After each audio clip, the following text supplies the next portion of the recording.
Os Grandes Iniciados. Esboço da História Secreta das Religiões. Livro 1. Rama.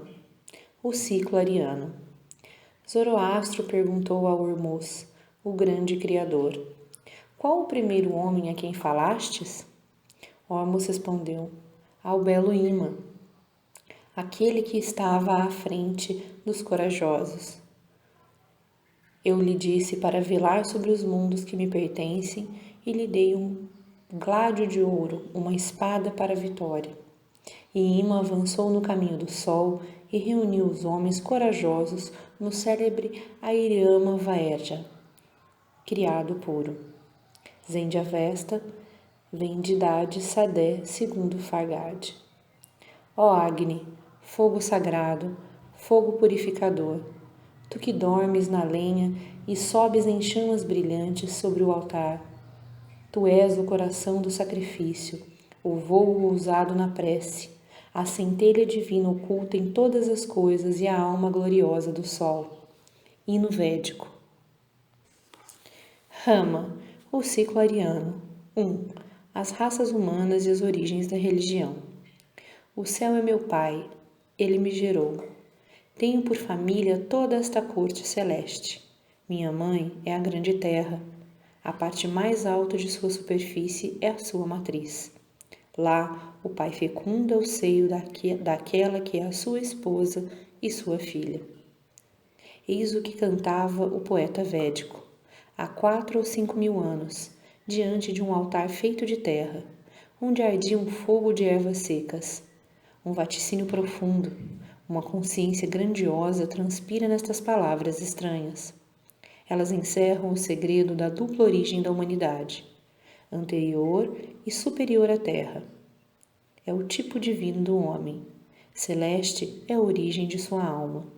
Seu corpo, entretanto, é o produto dos elementos terrestres fecundos por uma essência cósmica.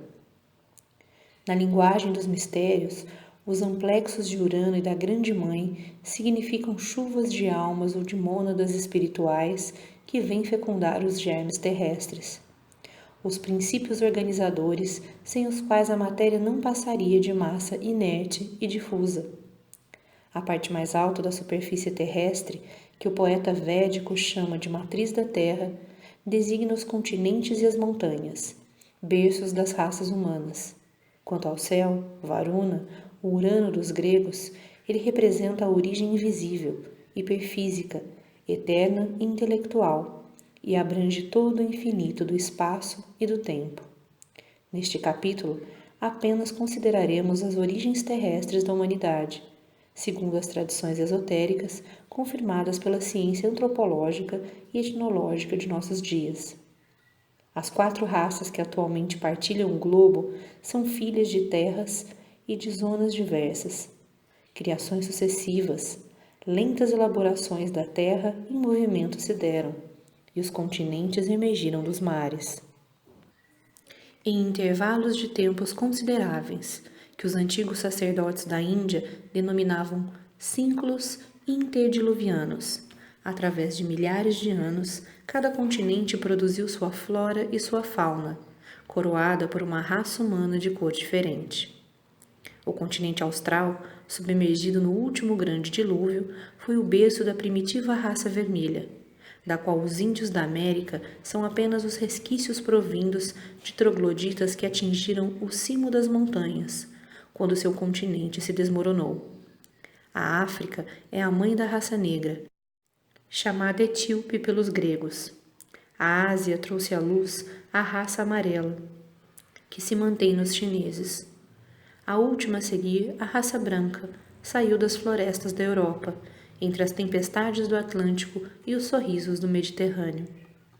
Todas as variedades humanas resultam das misturas, das combinações, das degenerâncias ou das seleções dessas 4 raças. Nos ciclos precedentes, a raça vermelha e a raça negra reinaram sucessivamente, por meio de poderosas civilizações, que deixaram traços nas construções ciclópicas como na arquitetura do México. Os templos da Índia e do Egito conservavam cifras e tradições sumárias destas civilizações desaparecidas. Em nosso ciclo, é a raça branca que domina, e se avaliarmos a provável antiguidade da Índia e do Egito, poderemos deduzir que sua preponderância data de 7 ou 8 mil anos. Nota de rodapé. Esta divisão da humanidade em 4 raças sucessivas e originais era admitida pelos mais antigos sacerdotes do Egito. Elas estão representadas por 4 figuras de tipos e cores diferentes, nas pinturas do túmulo de Set-1 em Tebas. A raça vermelha traz o nome de Hot, a raça asiática de cor amarela, o nome de Amon, a raça africana de cor negra, o de Alásio, e a raça líbio-europeia de cor branca, cabelos loiros, o de Tamarro. Lenormand, Histoire des Peuples d'Orient 1. Retornando ao texto.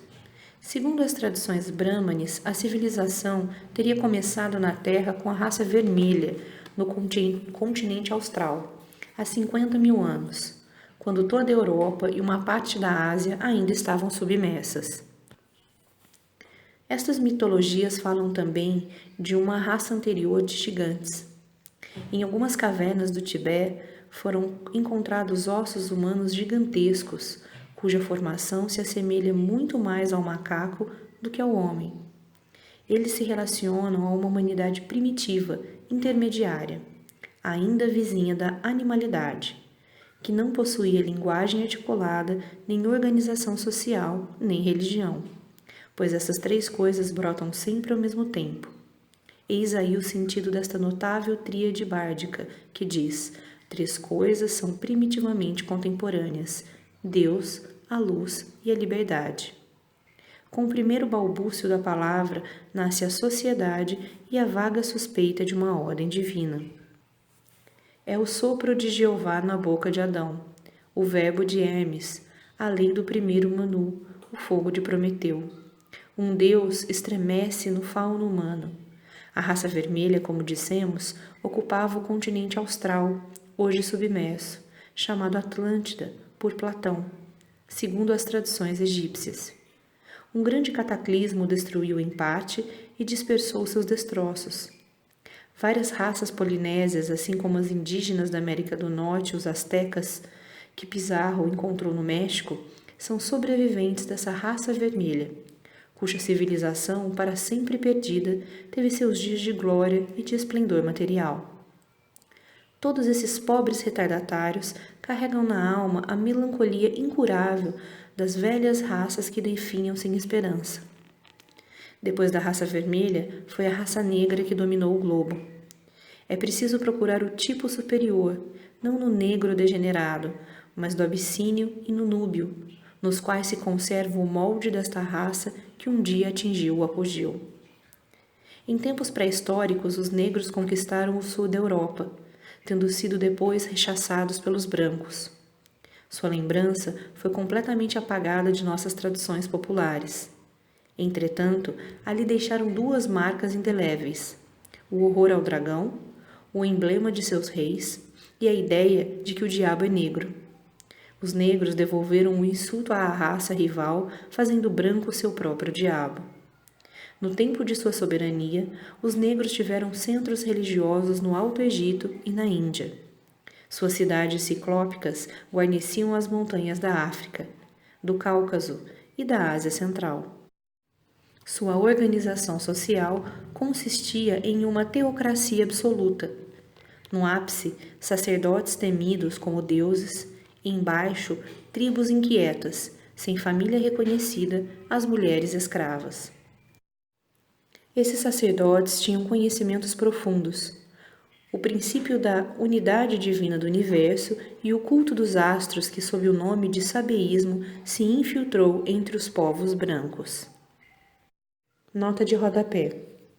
Ver os historiadores árabes, assim como Abu'l-Ghazi, História genealógica dos tártaros, e Mohammad Mohsen, historiador dos persas. William Jones, Asiatic Research 1. Discurso sobre os tártaros e os persas. Retornando ao texto.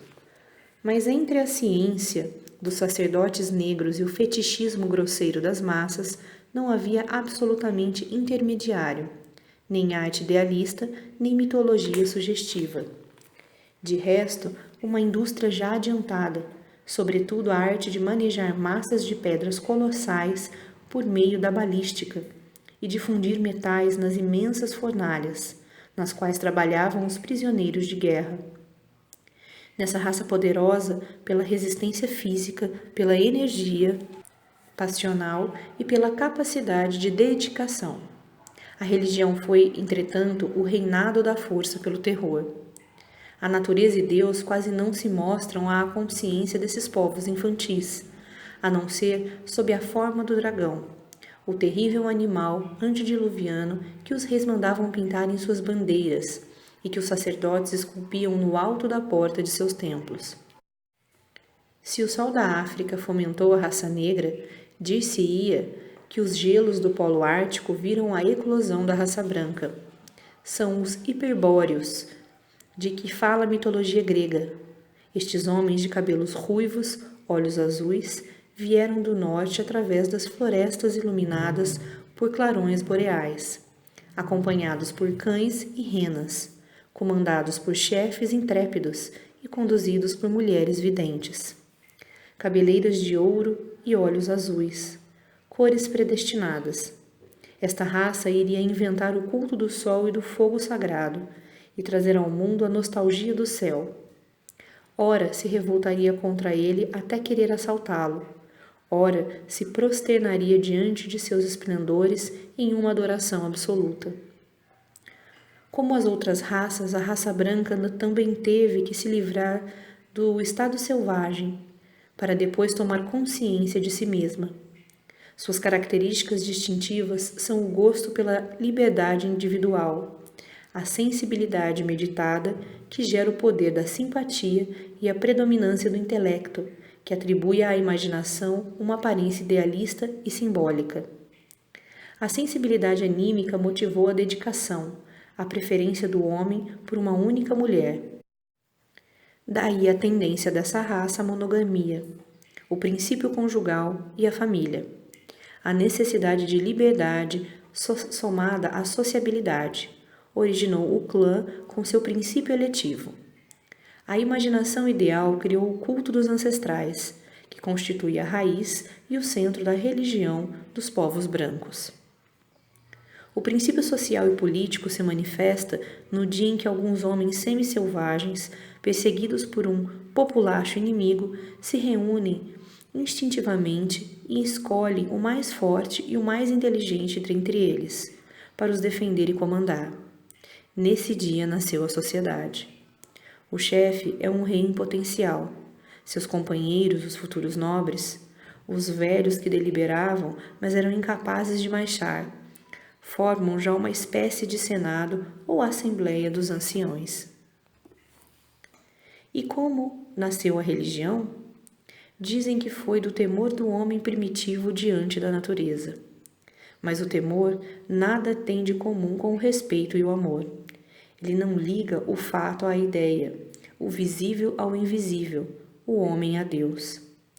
Enquanto o homem não fez senão tremer diante da natureza, ele não foi homem. Tornou-se homem no dia em que percebeu o liame que o prendia ao passado e ao futuro, a algo de superior e benigno, e passou a adorar esse mistério desconhecido. Todavia, de que maneira ele adorou pela primeira vez? Fábio d'Olivet levantou uma hipótese genial e sugestiva sobre a forma como deve ter se estabelecido o culto dos ancestrais na raça branca. Nota de rodapé. Do livro História Filosófica do Gênero Humano, tomo 1. Retornando ao texto. Em um clã belicoso, dois guerreiros rivais discutem. Furiosos, eles vão se bater e já estão atracados, quando uma mulher desgrenhada se atira entre eles e os separa. É a irmã de um deles e esposa do outro. Seus olhos lançam chispas, sua voz tem a tônica do comando. Ela grita com palavras ofegantes, incisivas, que vira na floresta ancestral da raça. O guerreiro vitorioso de outrora, o herói, lhe aparecera. Ele não quer que dois guerreiros irmãos briguem entre si, mas que se unam contra o inimigo comum. É a sombra do grande ancestral. É o herói que me disse, clama a mulher exaltada. Ele me falou, eu vi, e ela acredita no que diz. Convencida, ela convence. Emudecidos, assombrados e como que aterrados por uma força invencível, os adversários se dão as mãos, reconciliados, e olham para a mulher inspirada, como se ela fosse uma espécie de divindade. Tais sugestões seguidas de bruscas mudanças devem ter sido numerosas, e das mais diversas formas na vida pré-histórica da raça branca. Entre os povos bárbaros, é a mulher quem, por sua sensibilidade nervosa, logo pressente o oculto, afirma o invisível. Procuremos agora vislumbrar as consequências inesperadas e prodigiosas de um tal acontecimento. No clã, na povoação, todo mundo fala do fato maravilhoso. O carvalho onde a mulher inspirada viu o ancestral torna-se uma árvore sagrada. Para lá a conduzem, e sob a influência magnética da lua, que a mergulha no estado visionário, ela continua a profetizar em nome do grande ancestral. Logo, esta mulher e outras semelhantes de pé, sobre os rochedos, em meio às clareiras, ao ruído do vento e do oceano longínquo, evocarão as almas diáfanas dos ancestrais, diante das multidões palpitantes, que os verão ou acreditarão vê-los, seduzidas pelos mágicos sortilégios das brumas flutuantes de transparências lunares. O último dos grandes celtas, Ossian, evocará Fingal e seus companheiros reunidos nas nuvens. Assim, foi na própria origem da vida social que se estabeleceu o culto dos antepassados na raça branca. O grande ancestral toma-se o Deus da coletividade. Eis o começo da religião. Mas isso não é tudo. Em tomo da profetisa se reúnem os velhos, que a observam durante seus sonos lúcidos e seus êxtases proféticos. Estudam seus diversos estados, controlam suas revelações e interpretam seus oráculos. Observam que quando ela profetiza no estado visionário, sua fisionomia se transfigura, sua palavra se torna rítmica, sua voz se eleva e profere seus oráculos cantando numa melopeia grave e significativa. Nota de rodapé. Todos que já viram uma verdadeira sonâmbula ficaram impressionados com a singular exaltação intelectual que se manifesta durante o sono lúcido. Para aqueles que não testemunharam semelhantes fenômenos e que deles duvidariam, citaremos uma passagem do célebre David Strauss, que não é suspeito de superstição. Ele viu em casa de seu amigo, o Dr. Justinus Kerner, a célebre vidente de Prevost, e assim descreveu. Pouco depois, a visionária caiu em um sono magnético. Presenciei assim pela primeira vez o espetáculo desse estado maravilhoso, e posso dizê-lo na sua mais pura e mais bela manifestação. Sua fisionomia mostrava uma expressão sofredora, mas elevada e terna, como que inundada por uma irradiação celeste, uma linguagem pura, medida, solene, musical, uma espécie de recitativo, uma abundância de sentimentos que transbordavam e que se poderiam comparar a um bando de nuvens, ora luminosas, ora sombrias, deslizando acima da alma, ou então a brisas melancólicas e serenas, perdendo-se nas cordas de uma maravilhosa harpa eólica. Retornando ao texto. Daí o verso, a estrofe, a poesia e a música, cuja origem é considerada divina entre todos os povos da raça ariana. A ideia da revelação só poderia surgir a propósito de fatos dessa ordem. Assim, também vemos brotar a religião e o culto, os sacerdotes e a poesia. Na Ásia, no Irã e na Índia, onde os povos de raça branca fundaram as primeiras civilizações arianas, misturando-se a povos de cores diversas. Os homens rapidamente sobrepujaram as mulheres quanto às inspiração religiosas. Aí só ouvimos falar de sábios, de rites, de profetas. A mulher repelida, submissa, é sacerdotisa apenas no lar, mas na Europa, a característica do papel preponderante da mulher é reencontrada nos povos da mesma origem, que permaneceram bárbaros durante milhares de anos. Isto se manifesta na pitonisa escandinava, na voluspa de Eda, nas druidisas célticas, nas mulheres adivinhas que acompanhavam os exércitos germânicos e decidiam o dia das batalhas. Nota de rodapé. Ver a última batalha entre Ariovisto e César nos comentários deste. Retornando ao texto. E até nas bacantes da Trácia que subsistem na lenda de Orfeu, a vidente pré-histórica contínua na Pítia de Delfos. As primitivas profetisas da raça branca se organizam em colégios de druidisas, sob a supervisão dos velhos instruídos ou druidas, os homens do carvalho. No início, elas apenas faziam o bem, por sua intuição, sua capacidade de adivinhar e seu entusiasmo. Elas impulsionaram intensamente a raça que apenas começava a luta com os negros, que duraria séculos, mas foram inevitáveis a rápida corrupção e os enormes abusos dessa instituição. Sentindo-se donas dos destinos dos povos, as druidisas quiseram dominá-los a todo custo. Faltando-lhes a inspiração, elas tentaram reinar pelo terror. Exigiram sacrifícios humanos e fizeram deles o elemento essencial de seu culto. Nisso, favoreciam-nas os instintos heróicos de sua raça. Os brancos eram corajosos. Seus guerreiros desprezavam a morte, e ao primeiro apelo vinham espontaneamente, e por bravata se lançar sobre o cutelo das sacerdotisas sanguinárias. Durante as hecatombes humanas, os vivos eram despachados para a casa dos mortos como mensageiros, e se acreditava assim obter os favores dos ancestrais. Essa ameaça perpétua, pairando sobre a cabeça dos primeiros chefes pela boca das profetisas e das druidisas, tornou-se em suas mãos um formidável instrumento de domínio. Eis o primeiro exemplo de perversão que fatalmente sofrem os mais nobres instintos da natureza humana, quando não orientados por uma autoridade sábia ou dirigidos para o bem por uma consciência superior. Abandona a contingência da ambição e da paixão pessoal.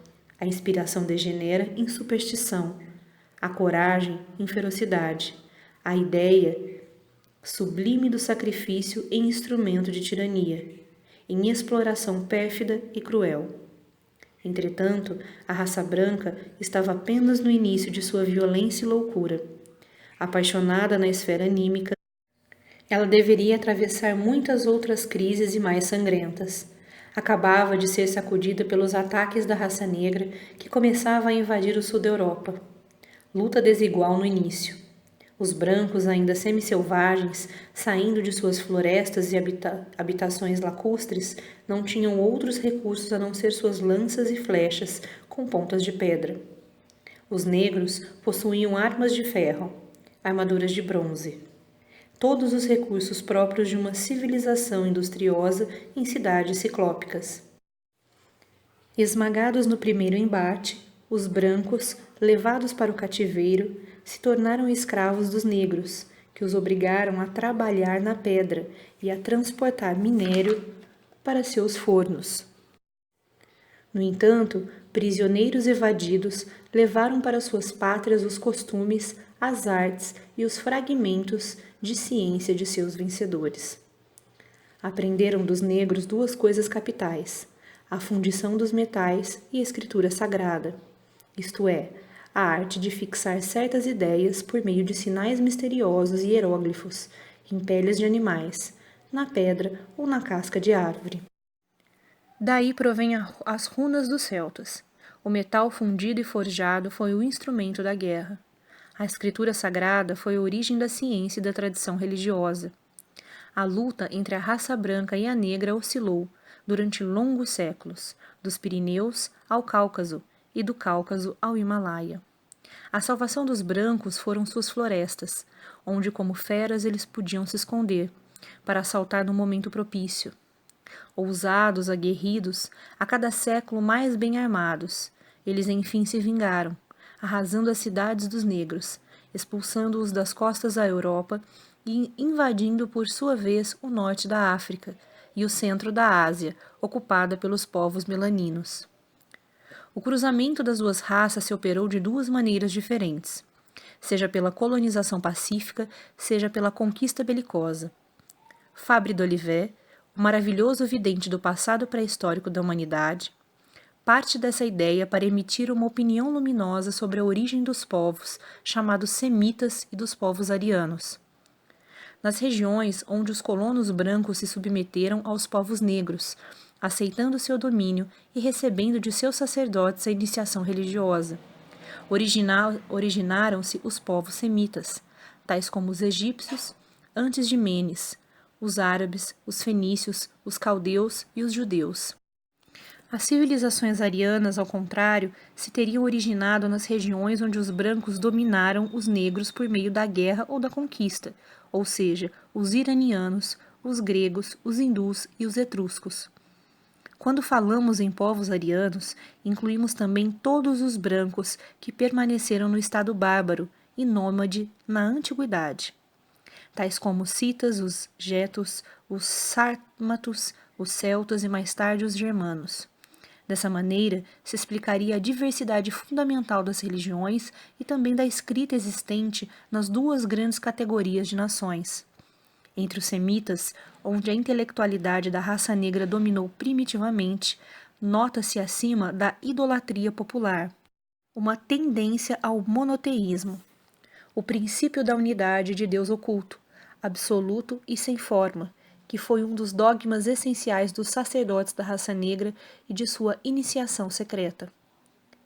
Entre os brancos vencedores, ou que permaneceram puros, nota-se ao contrário a tendência ao politeísmo, à mitologia, à personificação da divindade, que provém de seu amor pela natureza e do culto apaixonado pelos ancestrais. A diferença principal entre a maneira de escrever dos semitas e a dos arianos também se explicariam pela mesma causa, porque todos os povos semíticos escreveram da direita para a esquerda e porque todos os povos arianos escrevem da esquerda para a direita? A razão que Fabre d'Olivet encontra para isso é tão curiosa quanto original. Ela nos dá uma verdadeira visão desse passado perdido. Todo mundo sabe que nos tempos pré-históricos não havia absolutamente a escrita vulgar. O uso somente se propagou com a escrita fonética ou arte de representar o som das palavras por meio de letras. Entretanto, a escrita hieróglifa ou arte de representar coisas por meio de alguns sinais é tão velha quanto a civilização humana. E naqueles tempos primitivos, ela sempre foi um privilégio do sacerdote, considerada coisa sagrada, função religiosa e primitivamente de inspiração divina. Quando no hemisfério austral os sacerdotes da raça negra ou sudanesa traçavam sinais misteriosos em peles de animais ou em blocos de pedra, eles tinham o hábito de se voltar para o Polo Sul. Sua mão se dirigia para o Oriente, fonte da luz. Escreviam, portanto, da direita para a esquerda. Os sacerdotes da raça branca ou nórdica, tendo aprendido com os sacerdotes negros, começaram a escrever como estes.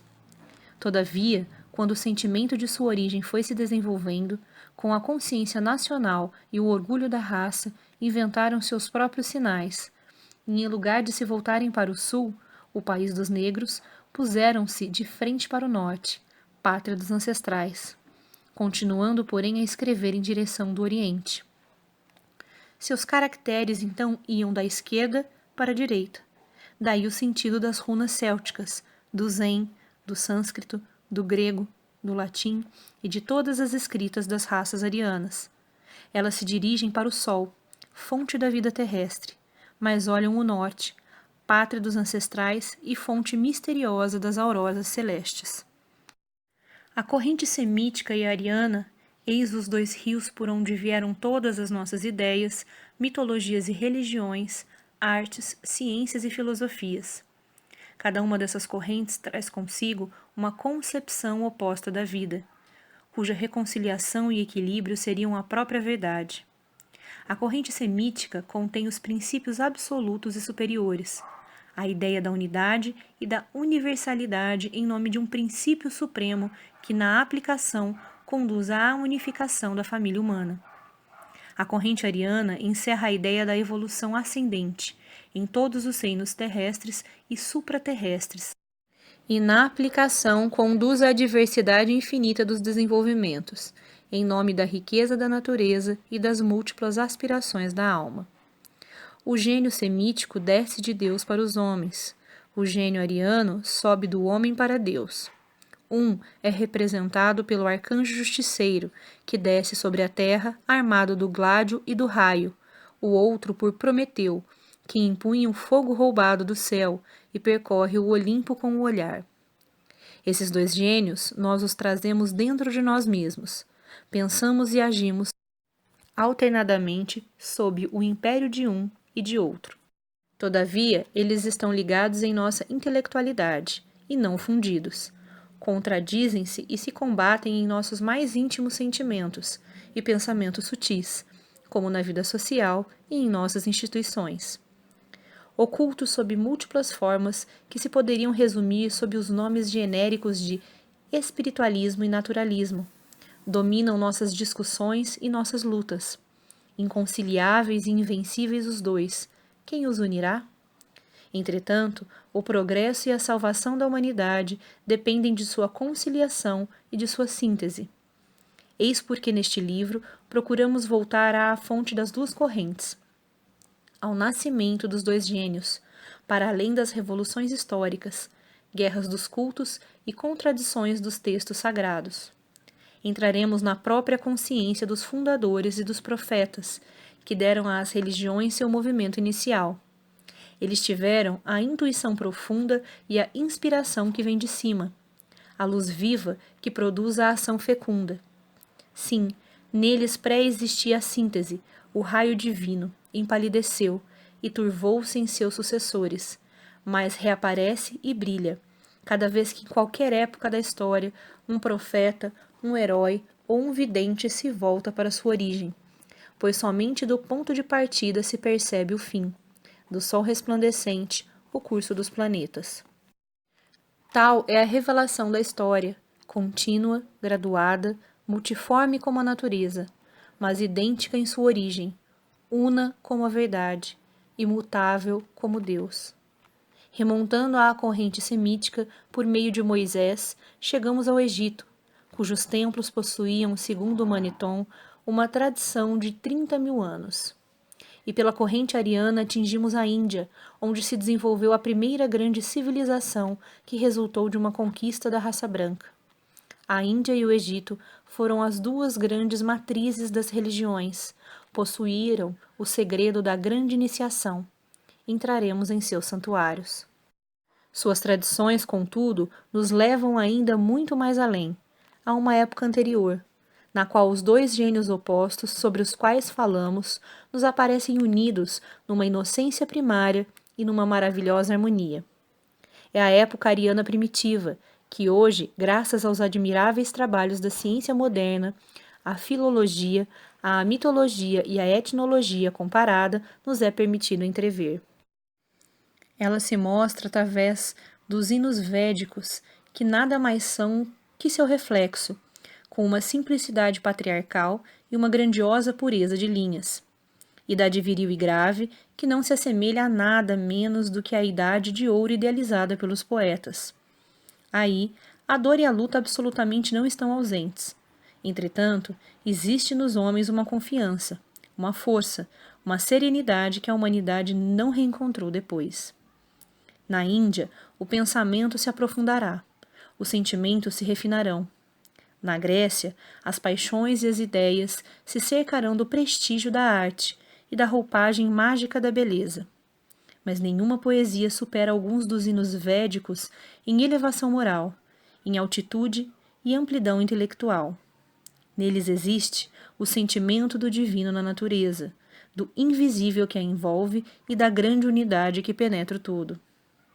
Como terá nascido tal civilização? Como terá se desenvolvido uma tão alta intelectualidade em meio às guerras das raças e à luta contra a natureza?